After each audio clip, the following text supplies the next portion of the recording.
আসসালামু আলাইকুম ওয়া রাহমাতুল্লাহি ওয়া বারাকাতুহু।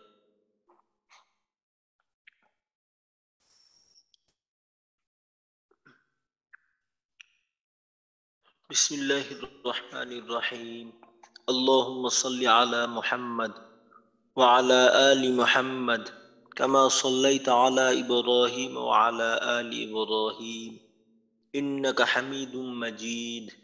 আল্লাহুম্মা বারিক আলা মুহাম্মাদ ওয়া আলা আলি মুহাম্মাদ كما باركت على إبراهيم وعلى آل إبراهيم إنك حميد مجيد. ربي زدني علما، ربي زدني علما، ربي زدني علما. رب اشرح لي صدري ويسر لي أمري واحلل عقدة من لساني يفقه قولي وبك نستعين يا مستعان. ربي يسر ولا تعسر وتمم علينا بالخير.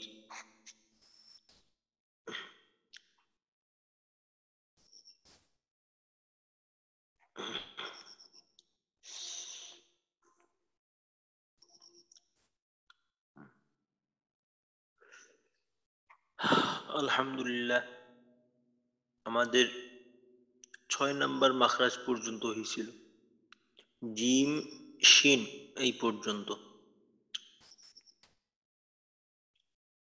তো গতকালকে আমাদের হয়েছিল কফ কাফ জিম শিন।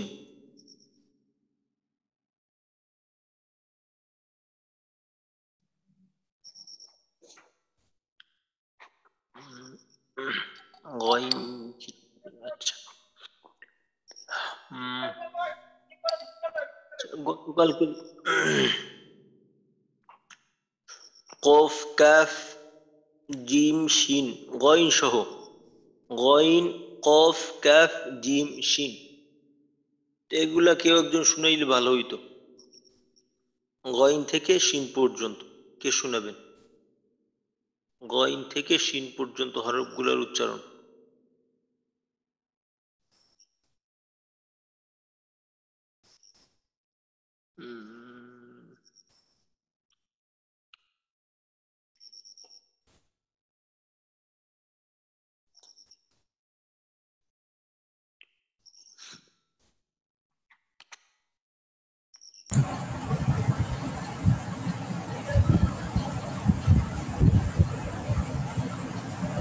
আব্দুল জব্বার ভাই। জি উস্তাদ, আসসালামু আলাইকুম। হ্যাঁ আব্দুল জব্বার, ওয়ালাইকুম আসসালাম। আপনি গইন থেকে শুনান, গইন। আচ্ছা, গইন তো আমাদের হয়ে গেছিল, গইন খ, কফ থেকে। কফ থেকে শোনাচ্ছি উস্তাদ। জি। কফ সবর ক, কফ সির কি, কফ পেশ কু, আক ইক উক, আক আকি আকু। মাশাআল্লাহ। কাফ, কা কি কু, আক ইক উক, আক্কা আক্কি আক্কু। মাশাআল্লাহ। জিম, যা জি জু আজ। আচ্ছা আব্দুল জব্বার, উস্তাদ বলেন। জিম বলার সময় এই একটু মুখের কাছে হাত নিয়ে চেক করেন বাতাস বের হয় কিনা। আবার বলি উস্তাদ। হ্যাঁ, যা জি জু আজ। জি বল। হ্যাঁ আব্দুল জব্বার উস্তাদ ভাই, জি বলেন। বলার সময়, হ্যাঁ যখন জেড দিয়ে জিম বললেন তখন আমার কাছে মনে হইলো যে বাতাস বের হইতেছে। জি উস্তাদ, একটু বের হইছে। হ্যাঁ, এটা আরো নিয়ন্ত্রণ করতে হবে। জিমের ক্ষেত্রে বাতাস বের করা যাবে না, কারণ জিম হলো শক্ত এবং শক্তিশালী হরফ। তো এখানে আর বাতাস বের হওয়া এটা হলো দুর্বলতা। আচ্ছা ঠিক আছে, তারপর কলকলা, আজ, আজ ইজ উজ আজ্জা উজ। আজ্জি আজ্জু। আচ্ছা ঠিক আছে। আচ্ছা শিনার, শিনটাও শুনান তাহলে। জি স্যার। সা শি সু, সা শি সু, আশ ইশ উস, আশা আশি আশু। আচ্ছা ঠিক আছে, মাশাআল্লাহ। আচ্ছা, আর একজন শুনাইলে ভালো হয়, কে শুনাবেন? হ্যাঁ, আরিফ ভাই। আসসালামু আলাইকুম মোহতারাম। ওয়ালাইকুম আসসালাম। আচ্ছা আরিফ ভাই, গত কি আপনি ওই শুরুর দিকে আপনাকে দেখছিলাম, কিন্তু শেষের দিকে বোধহয় কোনো ব্যস্ততা ছিল নাকি? মোহতারাম ওই কালকে শেষের দিকে। আমার পাসপোর্টের ভেরিফিকেশন ছিল, তো ওই ও। এসবি থেকে লোক আসছিল, এই জন্য বাইরে হয়ে যেতে ও হয়েছে আর কি। আচ্ছা ঠিক আছে। আচ্ছা ঠিক আছে, হ্যাঁ, কফ থেকে। অ ই উ আ হ্যাঁ। ইক উক হ্যাঁ। আক ক। আচ্ছা জি মোহতারাম। ওই আরিফ ভাই, জি আপনি মোহতারাম। যখন জেড দিয়ে কলকলাটা করলেন না, এই কলকলাটা সবচেয়ে সুন্দর হয়েছে। আক এবং উক, এই দুইটার তুলনায় এই কলকলাটা খুব সুন্দর হয়েছে। তো কফ তো সব অবস্থায় একই থাকবে। জি তো মোহতারাম। জেরের ক্ষেত্রে যেভাবে করলেন পেশ আর জবরের ক্ষেত্রে ওইভাবে একটু করা যায় কিনা আরেকবার? আক ইক আক উক। হুম। আক ইক হুম। উক এই তো মাশাআল্লাহ। আক তারপর ইক উক ক। হুম, আক আকি আকু। আক আকি আকু।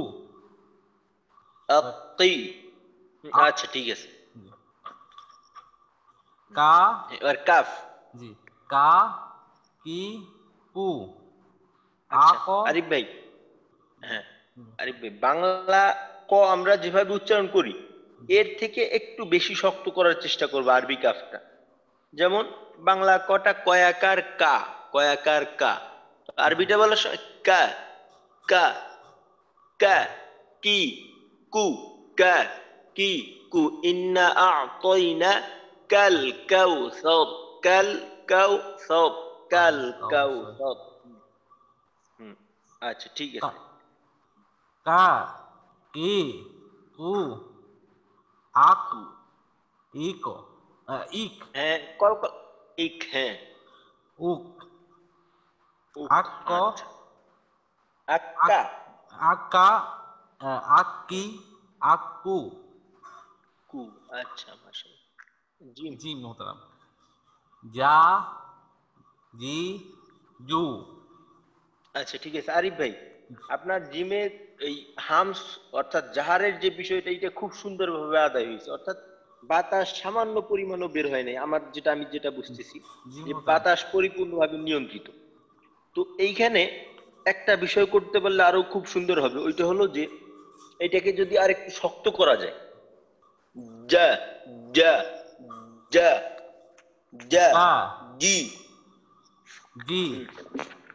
যা জি হ্যাঁ, জু আজ। জু। আচ্ছা হ্যাঁ। মোহতারাম এটা কলকলা হবে না? হ্যাঁ, কলকলা আজ। আজ ইজ হুম। উজ হুম। আজ উজ। আজ্জা। হ্যাঁ। আজ্জা আজি আজু। হুম। এরপরে আসলে জিম শিন শিন মোহতারাম। হুম। আচ্ছা। শা। সা সি হুম। সু আশ হুম। ইশ হুম। উস হুম। আশা আশি আশু। বাতাস চালু ছিল আচ্ছা। মোহতারাম। হ্যাঁ, বাতাস তো এইখানে, এইখানে সবই চালু, আওয়াজ চালু, বাতাস চালু, কোনো বাধা নেই, একেবারে নির্দ্বিধায় যা কিছু করার সব। আচ্ছা ঠিক আছে, মাশাআল্লাহ, সুন্দর হয়েছে। মোহতারাম আচ্ছা। আপনার ব্যথা কমছে? কমেছে? জি। জি আলহামদুলিল্লাহ, এখন আগের থেকে একেবারেই সুস্থ বললে চলে। তো আল্লাহ রহমত আর আপনাদের দোয়া, দোয়ার বরকত। কারণ আমাকে যেভাবে আর কি হয়েছিল, মনে করেন আমাকে কামড় দিছে সর্বমোট 25টার বেশি। আর আমার সাথে আর একজন লোক ছিল, তারই কামড় দিছে শুধু 2টা, অথচ সে আজকে আমারে বলতিছে আমার এখনো খুব ব্যথা, কিন্তু আমার কোনো ব্যথা ট্যাথা কিছু নেই। তো আলহামদুলিল্লাহ। আলহামদুলিল্লাহ, আল্লাহ শুকরিয়া, আপনাদের দোয়া, সব কিছু মিলে খুব ভালো আছি এখন। যাক, আচ্ছা আলহামদুলিল্লাহ। আচ্ছা, এখন আমরা আজকে সামনের দিকে যাই। সামনের দিকে আমাদের পরের যে হরফটা সেটা হলো ইয়া। ইয়া, তো ইয়ার ক্ষেত্রে আসলে যদি সিফতের দিকে তাকাই, ইয়ার সিফত যদিও আমরা পড়ছি, আমরা যেভাবে পড়ছি আমাদের যে সিফতের হিসাব ওই অনুযায়ী সিফত হলো 6টা হয়। কিন্তু আপনাদেরকে আগে একবার একটু বলছিলাম যে আরো 2টা সিফত আছে, সেই 2টা সিফত হলো গুন্না এবং খফা। তো খফা হওয়া অর্থাৎ আওয়াজের মাঝে একটু অস্পষ্টতা থাকা, এটাকে বলে খফা, যেটা কিনা হামজা, হা, ইয়া এই হরফগুলোর মাঝে থাকে। তো ইয়ার মাঝে এমন একটা সিফত আছে, এটা হলো দুর্বল সিফত। আর গুন্না সিফতটা হলো, গুন্না হওয়াটা তো এটা আমরা জানি গুন্না কিভাবে করতে হয়। আর গুন্নার হরফ হলো 2টা, নুন এবং মিম, আর এটা হলো শক্তিশালী সিফত। কারণ আপনি নুন এবং মিম নাকে আওয়াজ নেওয়া ছাড়া কখনোই উচ্চারণ করতে পারবেন না। নুন এবং মিম এর আওয়াজ নাকে যাবেই যাবে। তো এখানে খফা সিফতটাকেও যুক্ত করা হয়েছে। খফা সিফতটাও এখানে যুক্ত করা হয়েছে। তো যদি খফা সিফতটা ধরি তাহলে ইয়ার মাঝে মোট সিফত সংখ্যা হয় 7টা।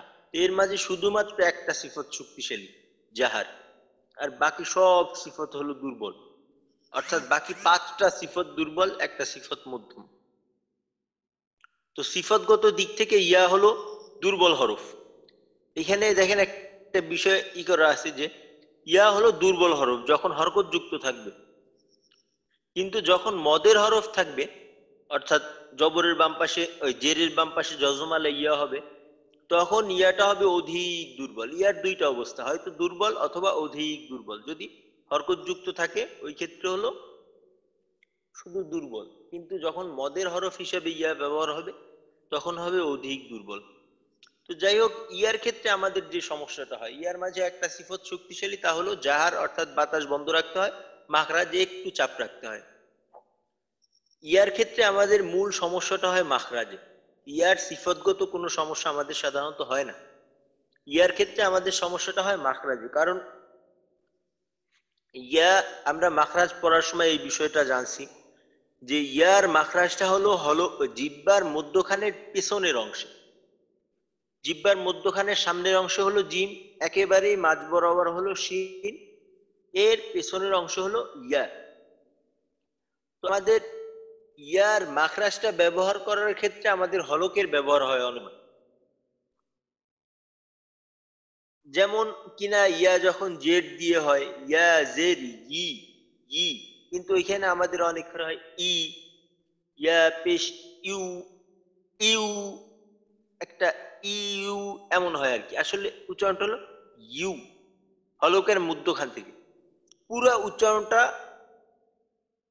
হলকের মধ্যখানের যে মাখরাজটা আছে এইখান থেকেই বের হবে, অন্য কোনো মাখরাজের সাথে এখানে কোনো সম্পর্ক থাকবে না।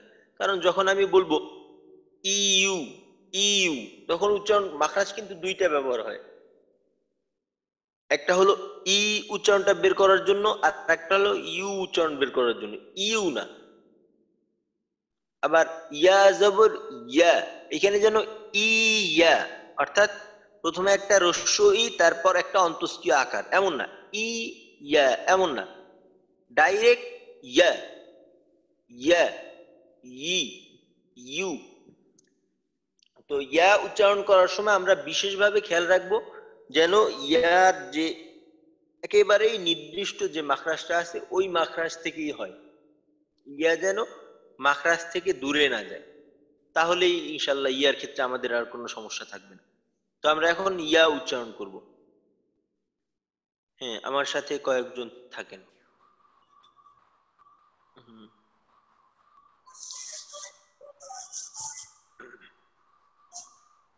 আচ্ছা ঠিক আছে।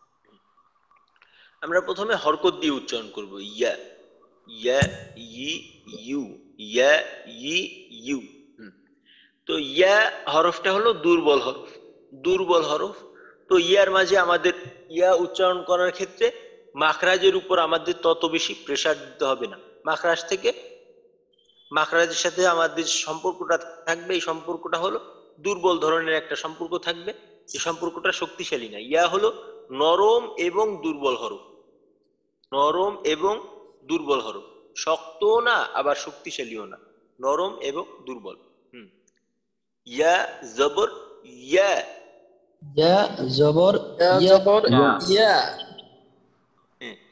ইয়া, ইয়া ইয়া হ্যাঁ নরম ভাবে, আমাদের শক্ত করার দরকার নেই। ইয়া, ইয়া ইয়া, হ্যাঁ জিহ্বার মধ্যখান যে উপরের তালুর সাথে লাগাবো, এখানে চাপ দেবো না আমরা বেশি, মোটামুটি উপরের তালুর সাথে হালকা ভাবে একটু লাগাবো, এখানে চাপ দেবো না বেশি। ইয়া, ইয়া ইয়া, ইয়া, ইয়া, ইয়া, ইয়া, ইয়া, ইয়া, ইয়া, কুল ইয়া, কুল কুল ইয়া, কুল ইয়া, কুল ইয়া, ইয়া, ইয়া, ইয়া আইয়ুহাল, ইয়া আইয়ুহাল, কুল ইয়া, কুল ইয়া ইয়া, ইয়া ইয়া, ইয়া ইয়া ইয়া, হ্যাঁ নরম ভাবে বলবো। ইয়া ইয়া। ইয়া ইয়া, আচ্ছা, বাংলায় যে একটা অন্তস্তীয় আছে, এই অন্তস্তীয়র মানে কি কারো জানা আছে? অন্তস্তীয় স্যার বুঝলাম না। বাংলায় একটা অক্ষর আছে না, প্রস্তীয় এই যে হ্যাঁ এইটা, এই মাখরাজটা কি? এইটার মাখরাজ কি হলো নাকি জিহ্বা? ও স্যার এটা জিব্বা তো জিব্বা জিব্বা জিব্বা, মানে আ হচ্ছে ওই অনেক শক্ত আর কি, এটা তো আ হলো স্বর, আ হলো কি হ্যাঁ হ্যাঁ জিহ্বা। তার মানে যদি জিহ্বা হয়ে থাকে তাহলে অন্তস্তীয়র যে মাখরাজটা আর ইয়ার মাখরাজটা একই বোধহয়, ইয়া এবং অন্তস্তীয়র মাখরাজটা একই। তারপরও বিষয়টা হলো কি, যদিও মাখরাজ ঠিক থাকে কিন্তু আমরা ব্যবহারিক ভাবে আমরা আসলে ওই বিষয়টা ঠিক রাখি না, যে কারণে আর কি আমাদের এই সমস্যা। যদি পরিপূর্ণভাবে আমরা বাংলা ঠিক করে উচ্চারণ করতাম তাহলে কিছু কিছু ক্ষেত্রে সহায়ক হইতো আমাদের এই উচ্চারণগুলো। আচ্ছা, তারপর যেমন ধরেন বর্গীয় জ, অন্তস্তীয় জ, এইটার যদি পরিপূর্ণভাবে পার্থক্য করে আমরা উচ্চারণগুলো করতাম তাহলে আমাদের এই জিম এখানে সমস্যা হইতো না। আচ্ছা যাই হোক, কই গেল আমাদের ইয়া?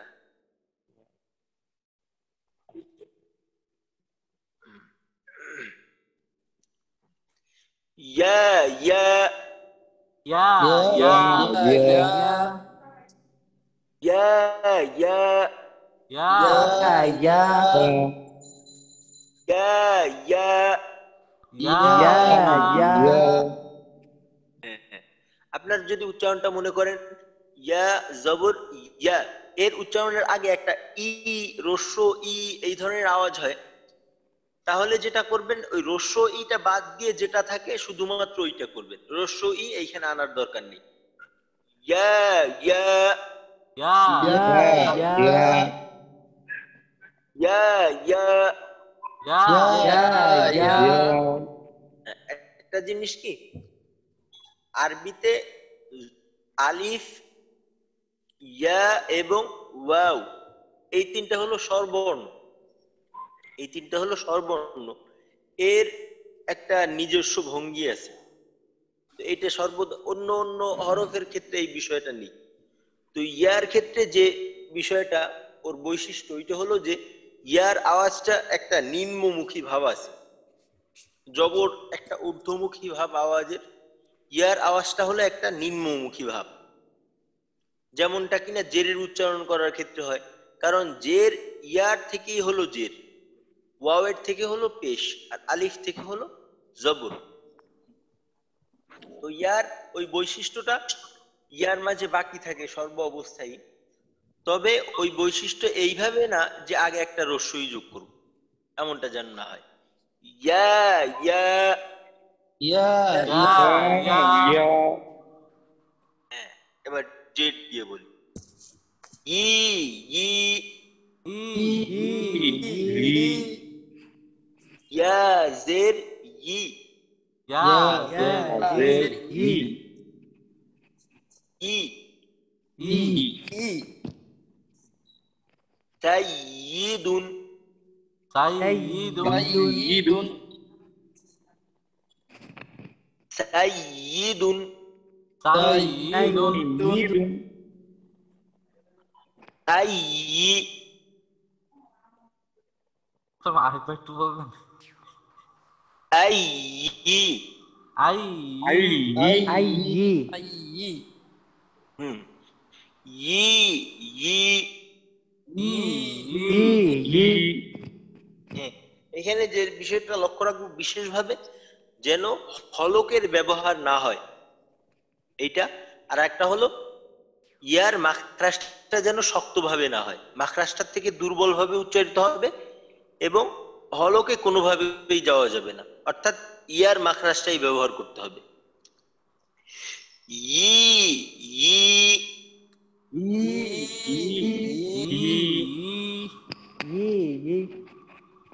ই ই, মোহতারাম, একটা প্রশ্ন ছিল। জি, মোহতারাম, ওই এটা ই ই যখন বলতেছি তখন তো আমার জিহ্বাটা তেমন মানে হালকা লাগে আসলে, ওই উপরের দিকে, মানে আপনার শিনের পিছনে, যে আমরা তো শিন তো বরাবর উচ্চারণ করি, ওর থেকে একটু পিছনে ইয়া উচ্চারণ করি না, তোমার হালকা লাগতেছে ই বলতে গেলে।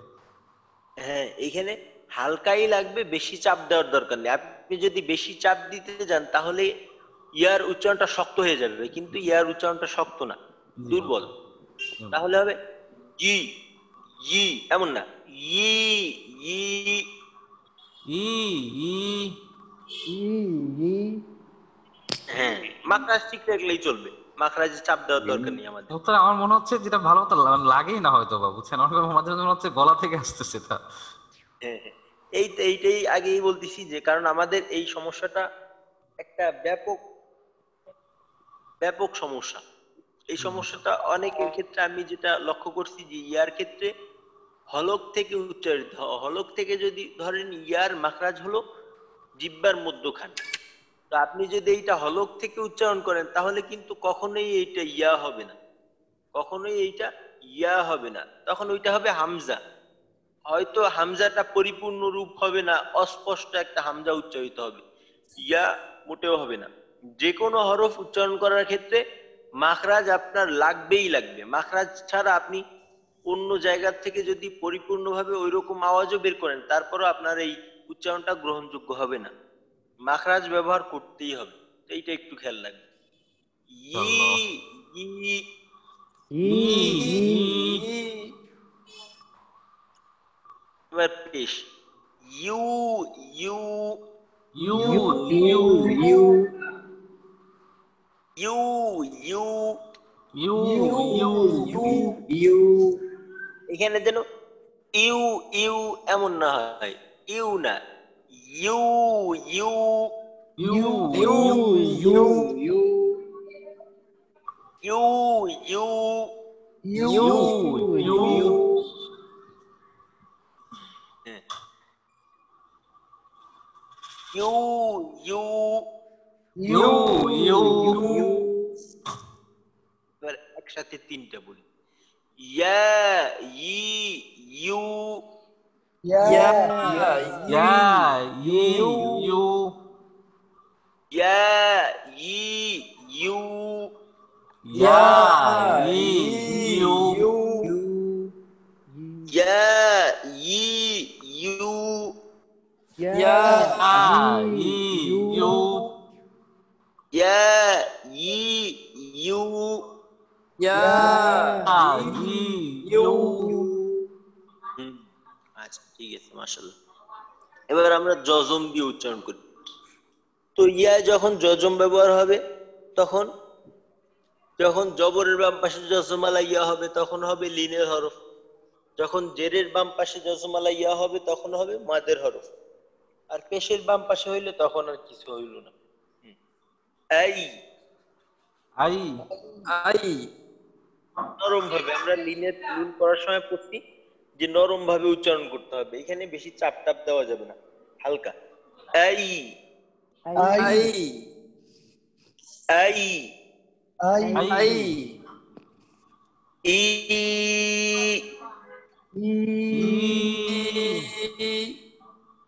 ই ই আচ্ছা, ইয়া যখন মাদের হরফ হিসেবে পড়ি তখন ইয়ার মাখরাজ কোথায় হয় কে বলতে পারবে? খালি অংশ থেকে মুখের। মুখের খালি অংশ থেকে স্যার, যাও। হ্যাঁ, মুখের খালি অংশ। তখন কিন্তু ইয়ার মাখরাজ জিহ্বার মধ্যখানে থাকে না, তখন ওর মাখরাজ চলে যায় মুখের খালি জায়গা থেকে। We we we we we we we we হ্যাঁ, আওয়াজ চালু রাখবো না বন্ধ করে দেবো? আওয়াজ কি করব? বন্ধ থাকবে মোটা। কেন বন্ধ থাকবে? আওয়াজ চালু চালু থাকবে, থাকবে। মানে হ্যাঁ, শ্বাস বন্ধ আওয়াজ চালু থাকবে। থাকবে। হ্যাঁ, আওয়াজ চালু থাকবে, নিঃশ্বাস বন্ধ থাকবে। জি। লিখওয়া উই উই এই ই উই আই আই আই ইউ উই উই এবার তাসদিদ দিয়ে পড়ি। আইয়া আই আইয়া ইয়া হ্যাঁ, আইয়া আইয়া ইয়া আইয়া আইয়া ইয়া হ্যাঁ, একটা জিনিস খেয়াল রাখবেন, যখন ইয়া তাসদিদ যুক্ত অবস্থায় থাকবে তখন এর প্রথম উচ্চারণটা, তাসদিদের প্রথম উচ্চারণটা করার সময় ইয়া যে মাখরাজ থেকে উচ্চারিত হবে এইটা মাখরাজের সাথে সম্পর্কটা একেবারে দুর্বল থাকবে। কারণ আপনি যদি মাখরাজের সাথে উচ্চারণটা শক্তিশালী করতে চান, অর্থাৎ চাপ দিতে যান, তখন দেখা যাবে আপনি আওয়াজ চালু রাখতে পারবেন না, আওয়াজটা শক্ত ধরনের হয়ে যাবে। আইয়া আই আইয়া আইয়া আইয়ি আই আইয়ি আই আই আইয়ু আই আই ইউ আইয়ু আই আই ইউ এবার তিনটে একসাথে। আইয়া আইয়ি আইয়ু আইয়া আই আই ইউ আচ্ছা, ঠিক আছে, মাশাআল্লাহ। ইয়ার ক্ষেত্রে আমাদের যে সমস্যাটা সেটা হলো যে ইয়া উচ্চারণের সময় মাখরাজটা একটু নড়চড় হয়, অর্থাৎ হলকে যাইতে চায়।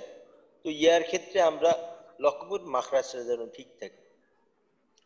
তো এরপর হলো 7 নাম্বার মাখরাজ, জিহ্বার গোড়ার কিনারা উপরের মৃদাতের গোড়ার সঙ্গে লাগাইয়া, বা আদরজ আউলিয়ার গোড়ার সঙ্গে লাগাইয়া। আদরজ মানে উপরের মারিদাতের গোড়ার সঙ্গে লাগাইয়া। তো দদ পড়ার সময়, দদের মাখরাজ পড়ার সময় আমাদের এখানে বিস্তারিত আলোচনা হয়েছিল। তো এখানে দেখেন এই চিত্রের মাঝে ছোট আকারে দেওয়াও আছে যে আপনি জিহ্বার কতটুকু অংশ ব্যবহার করবেন। এই যে এখানে জিহ্বার কতটুকু অংশ ব্যবহার করতে পারবেন, ডান পাশের এই অংশ, বাম পাশের এই অংশ, তারপর উপরের দাঁতের ডানের অংশ বামের অংশ উভয়টা দেওয়া আছে।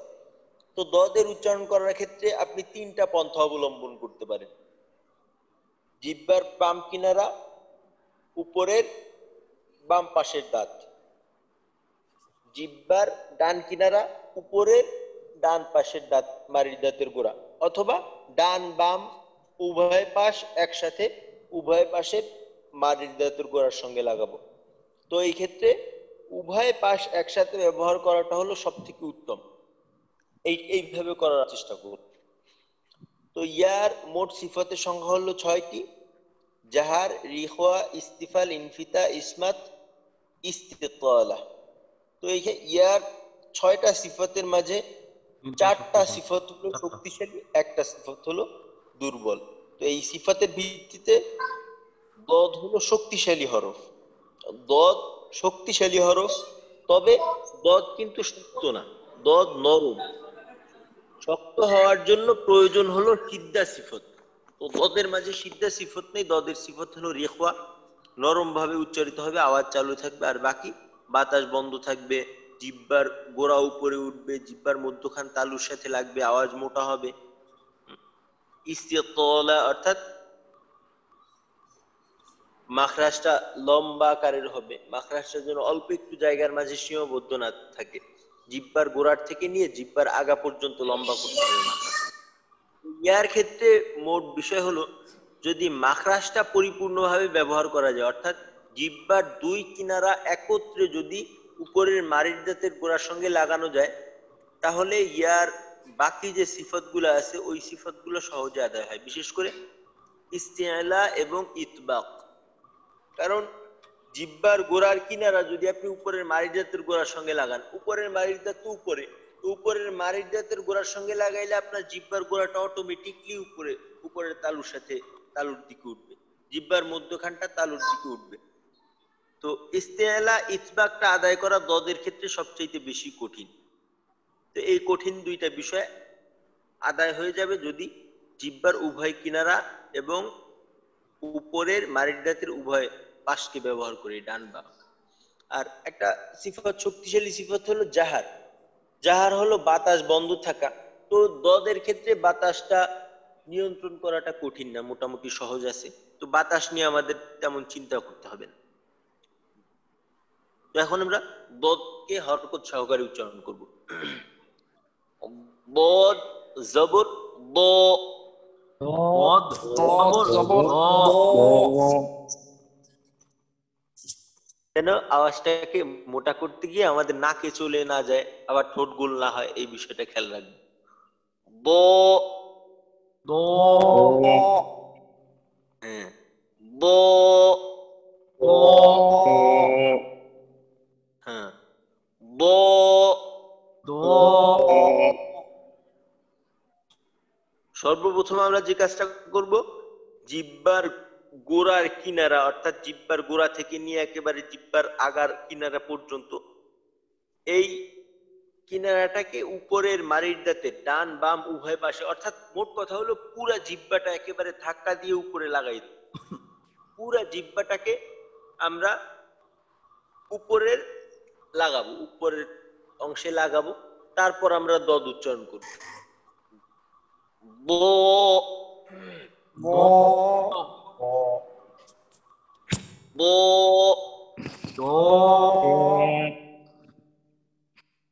ব। দ, আমাদের অনেকের ক্ষেত্রে দেখা যায় যে দদ উচ্চারণ করার সময় এমন হয়, দোয়া দোয়া দোয়া না, দোয়া দোয়া না, দ, দ, ব।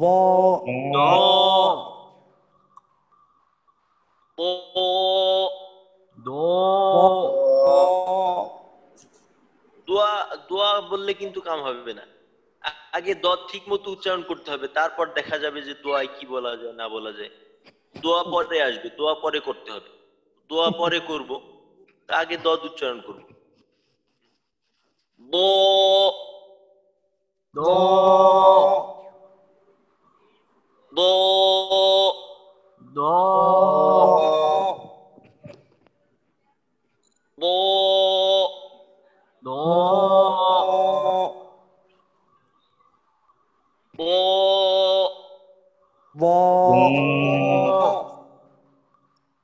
ব। সূরা ফাতিহার মাঝে আছে ওয়ালাউ ضالين, দ, ওয়ালাউ দ, দ, দ, ওয়ালাউ ضالين,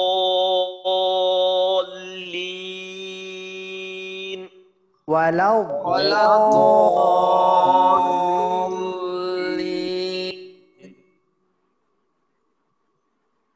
ব, ব,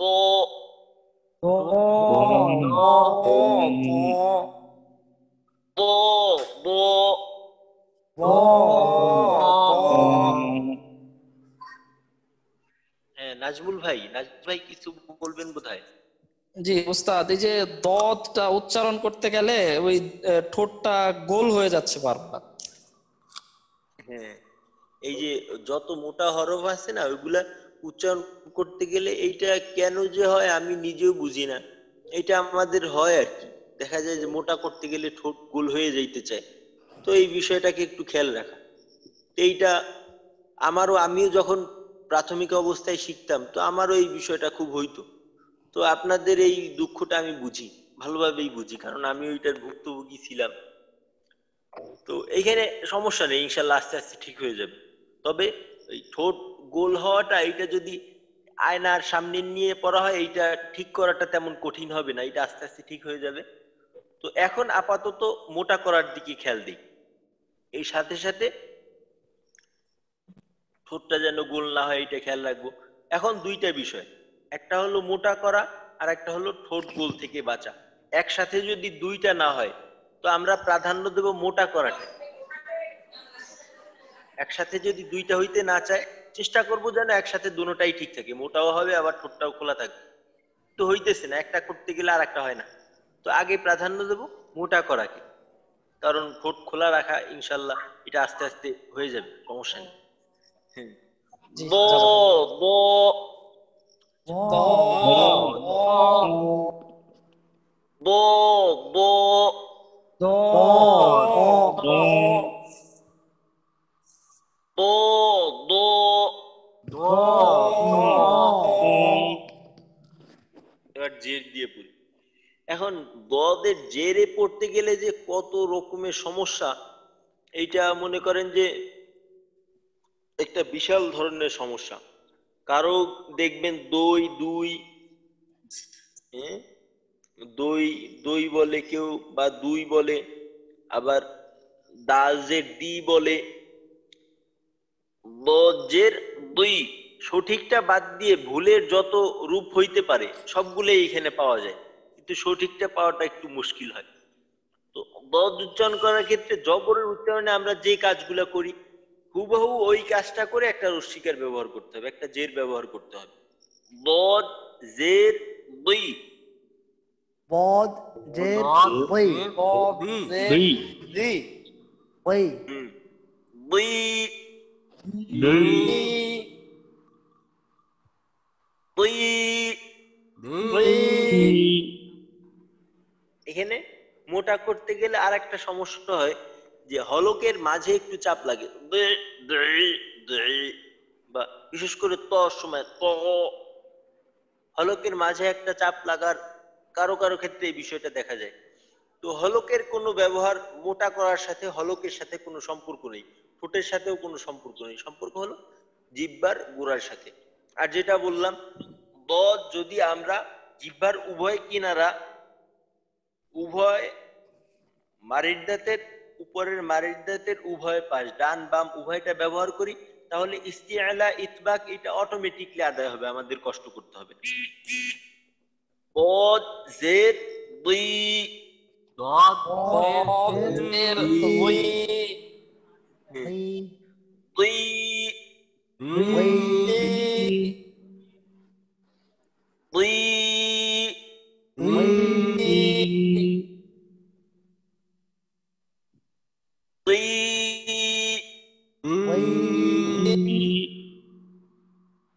বই দুই দি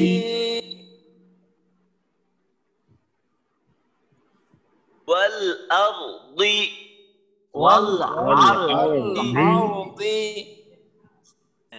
ওয়াল আরদি। ওয়াল আরদি আরদি রাদিয়াল্লাহু।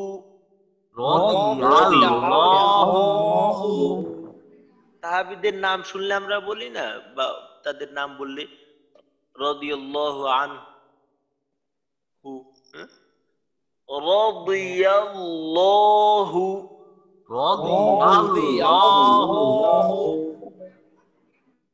রাদিয়া রাদিয়া রাদিয়া রাদিয়া রাদিয়া ইয়া রাদিয়া রদিয়া ইয়া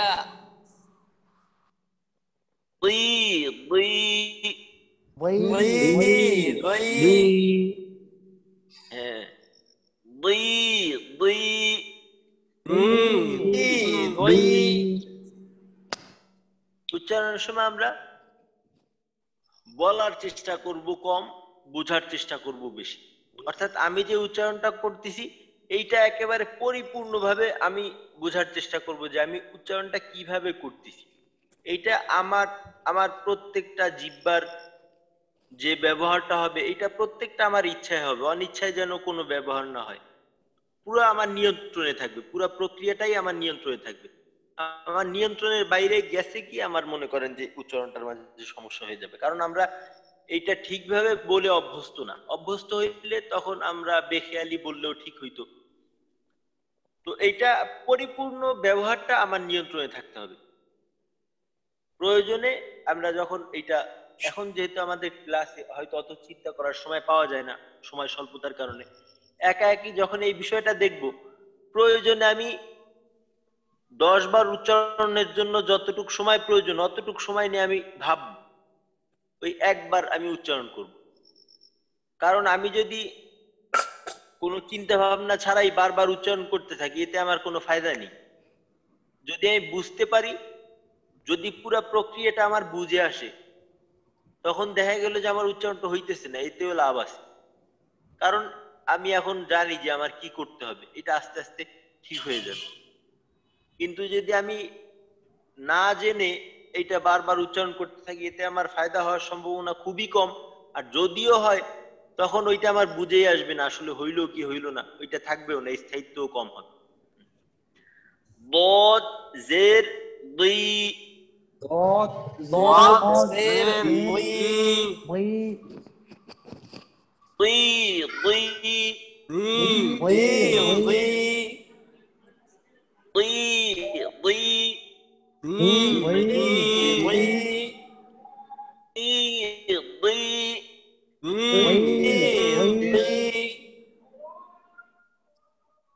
দুই বই বই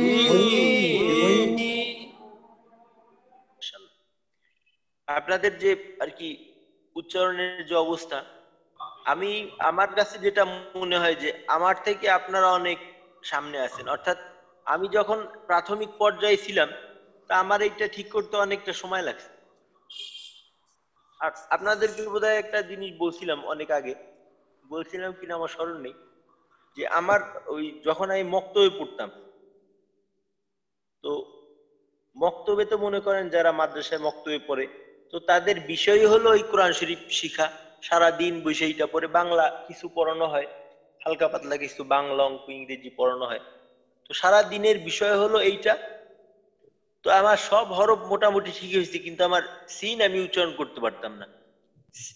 সিন, সা, সি, সু, এই বেশিরভাগ ছাত্রদেরই দেখবেন যে এই হরফটি কিন্তু খুব খুব কম মানুষ পাবেন যে এখানে সমস্যা হয়।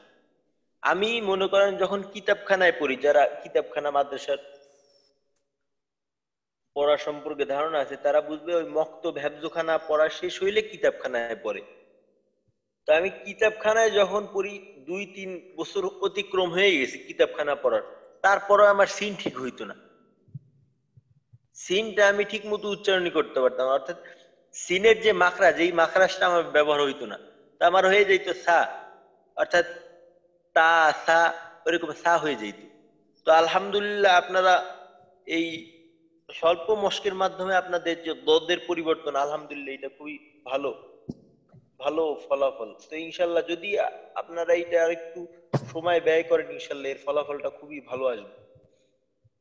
হুম। এখন আমরা পেশ দিয়ে উচ্চারণ করব।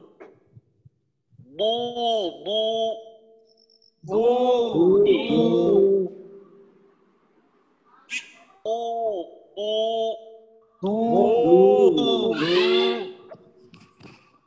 মুতারাম বদ পেশ।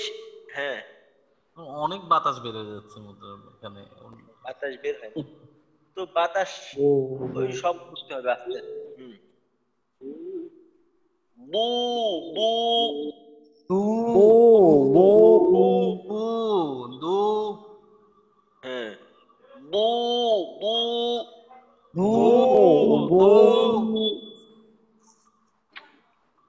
যদি বের হইতে চায়, তো এই বাতাসকেও মনে করেন বাতাসও নিয়ন্ত্রণে রাখতে হবে, মোটাও করতে হবে। তো আগে মোটা করার চেষ্টা করব, যদি একান্ত বাতাস বের হইতেই চায় তো মোটা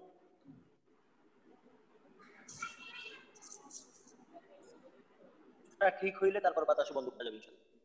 দু দু দু দু দু দু والضحى ওয়াদুহা ضو والضحى ওয়াদুহা ضو ضو দু অনেকের দদ আর ডাল এই দুইটার পার্থক্য হয় না, তো দদের উচ্চারণটা ডালের উচ্চারণের মতো মনে হয়, দদ ডাল। তো যাদের এই সমস্যাটা আছে তারাই দদ পেশ দু, ডাল পেশ দু, দুইটার মাখরাজ কিন্তু ভিন্ন। তো এই দুইটা কাছাকাছি নিয়ে দেখবো যে পার্থক্য হয় কিনা, যদি পার্থক্য না হয় পার্থক্য তো করতে হবে, ভুলটা বোঝা যাবে যে আসলে এই সমস্যাটা আছে কিনা। দু দু দু দু আচ্ছা, এবার তিনটা একসাথে বলি। দ দুই দু দ রি দু দ দুই দু দ রি দু দ দুই দু দ রি দু দ দুই দু দ রি দু দ দুই দু দ রি দু মাশাআল্লাহ। এবার আমরা জজম দিয়ে দেখি। তো জজম দিয়ে পড়ার সময় যে বিষয়টা বিশেষভাবে খেয়াল রাখতে হবে ওইটা হলো দদের দ্বিতীয় সিফতটা হলো রিখওয়া। রিখওয়ার সময় বাতাস আওয়াজ চালু থাকে, আওয়াজটা নরম হয়। তো আমাদের যে সমস্যাটা হয় যে আওয়াজটা বন্ধ হয়ে যায় আর আওয়াজটা শক্ত হয়, তো আমাদের আওয়াজটা যেন চালু থাকে। আব আদ আদ আবার যেন কল করার মতো না হয়। আর আগে একদিন আলোচনা হয়েছিল বোধহয় এটা নিয়ে, যে দদ তো মোটা, বাকি সিফতগত দিক থেকে দদ শক্তিশালী। তো দদে যদিও আওয়াজ চালু থাকার বিষয়, কিন্তু দদের আওয়াজটা চালু রাখার ক্ষেত্রে এই আওয়াজটা বড় করা যায় না। তো যারা আমরা উচ্চারণ করতেছি প্রত্যেকেই নিজের উচ্চারণটা বুঝবো যে আসলে এই আওয়াজটা চালু আছে, এই আওয়াজটা বন্ধ হয় নাই। যদি নিজের কাছেই মনে হয় যে আওয়াজটা বন্ধ হয়ে গেছে, তাহলে এটা নিয়ে ভাবতে হবে। হুম আব আদ আদ আব আদ আর একটা আমাদের একটা সমস্যা আছে, এটা একটু খেয়াল করবেন, যে কোনো হরফে জজম থাকলে এর আগের হরফের হরকতটা কেন যেন আমাদের একটু লম্বা হয়ে যায়। যেমন ধরেন এখানে হামজা দদ জবর আব, তো হামজার যে হরকতটা এইটা টানার কিন্তু কোনো কারণ নেই। এখানে যদি একটা দেখেন, যদি হামজার হরকতটা একটু লম্বা করি আমি, অর্থাৎ আব আব, এইটা টানার কিন্তু কোনো কারণ নেই। তো এইটা আমরা খেয়াল রাখবো যেন জজমালা হরফের আগের হরফের হরকতটা লম্বা না হয়। এইখানে আব না, এটা ভুল হবে। আব আদ আদ আদ আদ আব আদ আদ হুম ইদ ঈদ কলকলার মধ্যে যেন আওয়াজটা দিক্ত হয়ে না যায়। ঈদ ঈদ ঈদ ঈদ উদ উদ উদ উদ হামজার উচ্চারণটা কিন্তু লম্বা হয়ে গেল, কার যেন পেশটা লম্বা করা যাবে না। উদ উদ উদ কলকলার মতো করা যাবে না কিন্তু। একসাথে বলি তিনটা। আব ইদ উদ। আদ ইদ উদ। বাতাস বের করার কোনো সুযোগ নেই। সূরা ফাতিহার মাঝে আছে না ফি, সূরা ফাতিহা না সূরা ফিলের মাঝে ফি তাদলিল, ফি তাদলিল। ফি ফি তাদলিল। এইখানে কিন্তু লক্ষ্য করবেন অনেকের এইখানে কলকলার মতো হয় ফি তাদলিল। তো দত তো কলকলা হরফ না, আমরা জানি কলকলা হরফ হলো 5টা। এখন নতুন ভাবে এইটার কায়দা চালু করার দরকার নেই যে কলকলা হরফ 6টা। হ্যাঁ, তো কলকলা হরফ 5টা, এই 5টা রাখতে হবে, এটাকে নতুন করে এই দলে শামিল করার দরকার নেই। আব ইদ উদ। আদ ইদ উদ। কলকলা করা যাবে না, আওয়াজটা চালু রাখতে হবে। আমরা যারা প্রত্যেকেই নিজের উচ্চারণটা নিজে বুঝতে পারবো যে আওয়াজটা চালু আছে, আওয়াজের একটা গুঞ্জন ওর মাখরাজে চালু থাকবে। তবে বাহিরে, মুখের বাহিরে এই আওয়াজটা তত বেশি প্রকাশ করা সম্ভব হয় না। আব ইদ উদ। আদ ইদ উদ। আব ইদ উদ। আদ ইদ উদ। আব ইদ উদ। আদ ইদ উদ। আচ্ছা, ঠিক আছে। এবার আমরা তাসদিদ দিয়ে পড়বো। তো তাসদিদ দিয়ে পড়ার সময়ও তাসদিদের প্রথম যে উচ্চারণটা, প্রথম উচ্চারণে যেন আওয়াজ চালু থাকে, এটা খেয়াল রাখবো। আব ব। আদ ব। আচ্ছা, আমার উচ্চারণটা একটু খেয়াল করে শুনেন যে আমার আওয়াজ চালু আছে কিনা, এটা বোঝানো মুশকিল হবে, তো তারপরে একটু দেখেন বোঝা যায় কিনা। আব ব। ব। হ্যাঁ, আওয়াজ চালু থাকার বিষয়টা কি একটু বোঝা যায়? জি ওস্তাদ, একটু আস্তে। একটু বোঝা যায়। আচ্ছা, হ্যাঁ, এটা আসলে বোঝানো সম্ভব হয় না, কারণ বললাম না যে মুখের বাহিরে ততটা প্রকাশ পায় না, কিন্তু নিজের উচ্চারণটা নিজে বোঝা যাবে যে চালু আছে। ওস্তাদ, এটা কি ওই চালু থাকা আব অবস্থাতেই? ব। হ্যাঁ, দ। সাদ ভাই কি বললেন? এটা কি চালু থাকা অবস্থাতেই পরবর্তী হরকত উচ্চারণ হবে? হ্যাঁ, চালু থাকার পরে যেটা ওই পরবর্তী হরকতটা অর্থাৎ জবরটা উচ্চারণ হবে। আব, এই চালু রাখলাম, চালু থাকবে, এই সাথে যুক্ত হয়েই পরবর্তী হরফ, ওই পরবর্তী হরকতটা উচ্চারণ হবে।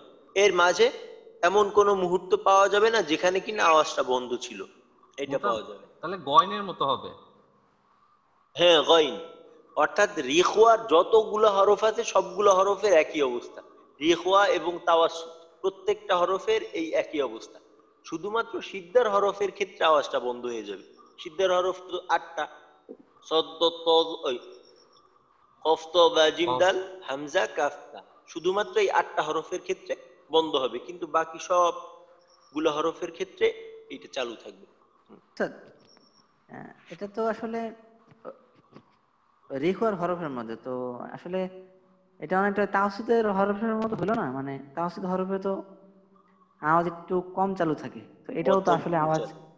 হ্যাঁ, তো এটাও তো আসলে আওয়াজ হ্যাঁ, ওইরকম ওইখানে, হ্যাঁ, চালু থাকে না আর কি। ওই আপনাদের, হ্যাঁ, তাওয়াসসুত এর হরফগুলা আওয়াজ চালু থাকার ক্ষেত্রে, তাওয়াসসুতের হরফগুলা আওয়াজ চালু থাকার ক্ষেত্রে রিখওয়ার মতো হয়। অর্থাৎ রিখওয়ার ক্ষেত্রে যেমন আওয়াজ চালু থাকে, তাওয়াসসুতের হরফগুলোও আওয়াজ চালু থাকার ক্ষেত্রে রিখওয়ার মতো, কিন্তু শক্ত এবং শক্ত। আপনার মনে করেন এই দ্বিতীয় যে ভাগটা সিফতের, সিদ্দা, রিখওয়া এবং তাওয়াসসুত, এখানে কিন্তু 3টা কাজ। দ্বিতীয় ভাগের সিফাতে 3টা কাজ। একটা কাজ হলো মাখরাজে যে চাপটা দিবেন, এইটা শক্ত জোরে চাপ দিবেন নাকি আস্তে চাপ দিবেন। তো তাওয়াসসুতের ক্ষেত্রে ওইটা মধ্যম চাপ, এইটা সর্বদা ঠিক থাকবে। আর একটা বিষয় হলো হরফের উচ্চারণটা শক্ত হবে নাকি নরম হবে নাকি মধ্যম হবে। তো তাওয়াসসুতের ক্ষেত্রে সর্বদাই হরফের উচ্চারণটা মধ্যম হবে, শক্তিশালী হবে না, আবার দুর্বল হবে না। তবে আওয়াজ চালু থাকার ক্ষেত্রে তাওয়াসসুতের হরফগুলা রিখওয়ার হরফের মতো আওয়াজ চালু থাকে। যেমন মনে করেন লামের মতো আলহামদু, আলহামদু, এই যে আওয়াজ চালু থাকে।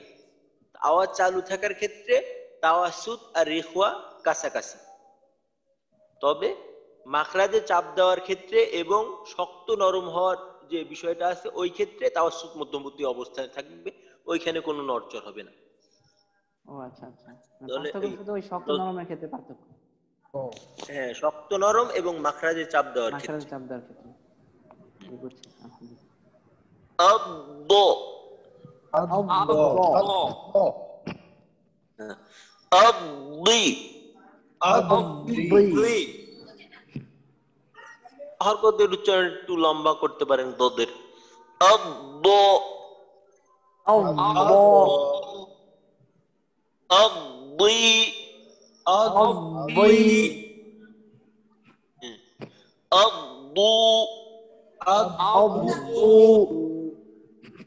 আদু, তিনটাকে একসাথে বলি। আদ, আদি,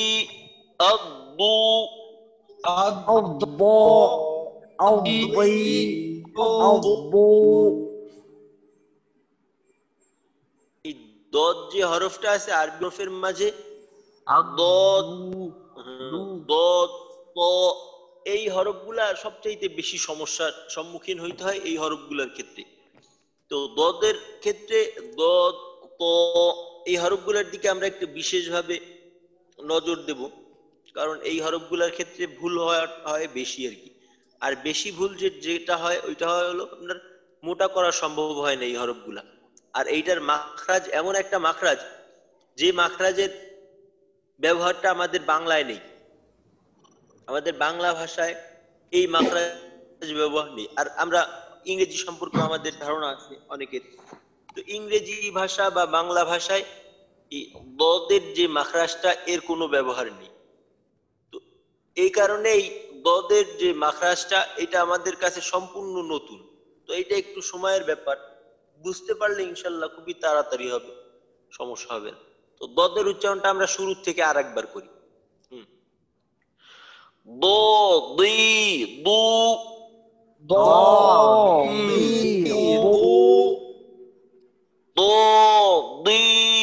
দু,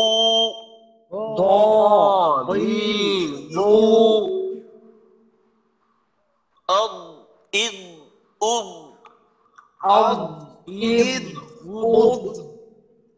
হ্যাঁ, বাতাসও বের করা যাবে না, কলকলাও করা যাবে না। আদ, ইদ, উদ, আদ, আদি,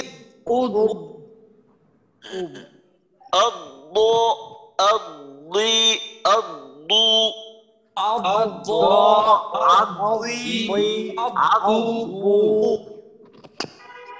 মাশাআল্লাহ। তো আজকে আমরা দুইটা হরফ পড়লাম, ইয়া এবং দদ। আর এই দোনোটার ক্ষেত্রে আমাদের সমস্যা হয় মোটামুটি কম বেশি। তো ইয়ার ক্ষেত্রে যে সমস্যাটা হয় ওইটা হলো মাখরাজ ঠিক থাকে না। তো দদের ক্ষেত্রেও কাছাকাছি সমস্যা, এই সাথে মোটা হওয়াটা একটু সমস্যা করা হয়। তো এটা বিশেষভাবে আমরা খেয়াল করব। আব্দুল জব্বার ভাই। উস্তাদ, জি, আমরা যখন প্রথম দিকে ক্লাস করলাম মিকাত ওস্তাদের কাছে, তখন প্রশ্নটা অবশ্যই করছিলাম, আপনার কাছে একটু জানি। বিষয়টা হচ্ছে যে ওই যে অনেক মসজিদে দেখি নামাজ পড়ার সময় জল লিন দ পড়ে, পরে, এর হ্যাঁ কারণটা আমি বুঝছি এখনো আপনি জানি না ওইটাই আসলে। বলেন। হ্যাঁ, আসলে ঠিক আছে, ঠিক আছে, এটা আসলে জানা থাকা দরকার। তা আসলে দদ, দদি, র, রই, দদকে কখনো জ পড়া যাবে না, আর জ তো জই থাকবে, দদ দদি থাকবে। তো এইখানে আসলে একটা ওই যারা করে এই প্রবণতাটা আসলে এশিয়া মহাদেশের এইদিকে একটু দেখা যায়। কারণ এই তাজবিদের একটা বই আছে আপনার, নুজহাতুল কারি, এটা উর্দুতে লেখা। তো ওইখানে হাসিয়া থাকে, হাসিয়া ওই টিকা বুঝবেন হয়তো, যে কোনো বইয়ের মাঝে ওই কোনো অস্পষ্ট থাকলে ওইটা একটা ছোট একটা টিকা আকারে ছোট অক্ষরে লিখে দেয়, এইটা বিষয়টা এমন আছে না। জি জি, হ্যাঁ, নোট জি আছে। ওই, উস্তাদ। হ্যাঁ, ওইটার আরবিতে এইটারে বলে, ওই মাদ্রাসায় আমরা বলতাম হাসিয়া, হাসিয়া বলে আর কি। তো ওইটার মাঝে লেখা আছে একটা প্রশ্ন, যে প্রশ্নটা হলো এমন যে দদের উচ্চারণটা দালের মতো হবে নাকি জর মতো হবে, এমন একটা প্রশ্ন। এমন একটা প্রশ্নের উত্তরে ওইখানে বলা হয়েছে দদের উচ্চারণটা হবে জর মতো। এইখান থেকে অনেকে অনেকে এই বুঝতে নিছে যে দদটাকে জ্বর মতো উচ্চারণ করতে হবে, তো তারা দদটাকে জ্বর মতো করে উচ্চারণ করে। আসলে এটা একটা ভুল, কারণ দদ যে জ্বর মতো হবে ওইখানে এটা বলা হয়েছে, এটার কারণ হলো যে দদের এবং জ্বর একটা বিষয় দেখেন, দদ এবং জ্বর ইস্তেতলা সিফত বাদে প্রত্যেকটা সিফত এক। দদের প্রথম সিফত জাহার, রেখওয়া, ইস্তিফাল, ইনফিতা, ইসমাত, প্রথম পাঁচটা সিফত। জ্বর প্রথম পাঁচটা সিফত হুবহু এক, জাহার, রেখওয়া, ইস্তিফাল, ইনফিতা, ইসমাত। তো সিফাতগত মিলের কারণে বলা হয়েছে দদের উচ্চারণটা জ্বর মতো হবে। তো দদের উচ্চারণটা জ্বর মতো হবে কোন দিক থেকে? বাতাস বন্ধ থাকার দিক থেকে, মোটা হওয়ার দিক থেকে, জিহ্বার মধ্যখান উপরে লাগার দিক থেকে, তারপর নরম হওয়ার দিক থেকে, ইসমাত হওয়ার দিক থেকে। তো এর অর্থ এই না যে দদকে আমরা জ উচ্চারণ করব, দদকে দদে উচ্চারণ করতে হবে। আর এমনটা হয়তো আপনি যখন দদ করবেন কাউকে যদি বলতে হয় যে আসলে দদটা দদ উচ্চারণ হবে, এখানে জ উচ্চারণটা ভুল, তো এইটা যদি কাউকে আপনার বুঝাইতে হয়, এটা বুঝানোর জন্য আপনি এতটুকু বলবেন, এত তর্ক করার দরকার নেই যে আমাদেরকে ওস্তাদ এইভাবে পড়াইছে, পারলে ওস্তাদের কাছে জিজ্ঞাসা করো। আরেকটা বিষয় হইছে, যারা আরব আছে, অর্থাৎ এই আরবি তো আমাদের মাতৃভাষা না, আরবদের মাতৃভাষা। তো আরব যত কারি আছে, অর্থাৎ তারা যেভাবে কোরআন তেলাওয়াত করে, তাদের একটা সূরা ফাতিহার রেকর্ডিং ওই যিনি বলতিছে, আরবদের অনেক নামি দামি কারি আছে যাদের তেলাওয়াত পুরো বাংলাদেশে, যেমন ধরেন মাশারির তেলাওয়াতটা, মাশারির তেলাওয়াত সবাই শুনে, সুদাইসির তেলাওয়াত সবাই শুনে, সব ধরনের মানুষই এই ধরনের তেলাওয়াত শুনে অভ্যস্ত, জীবনে কম বেশি একবার জি হলেও উস্তাদ। শুনছে। হ্যাঁ, তো ওনাদের একটা সূরা ফাতিহার তিলাওয়াতটা ওই যে ব্যক্তি বলতিছে যে দদকে জ্বর মতো উচ্চারণ করতে হবে, তাকে শুনাবেন যে এইখানে একটু শুনে দেখেন যে উনি তো একজন ব্যাপারটা আরব কি? হ্যাঁ, মানুষ, আরবরা এই দদকে কেমন উচ্চারণ করে। তো দেখবেন আমি আজ পর্যন্ত অসংখ্য আরবদের তেলাওয়াত শুনছি, আজ পর্যন্ত কোথাও শুনিনি যে তারা দদকে জ্বর মতো পড়ে।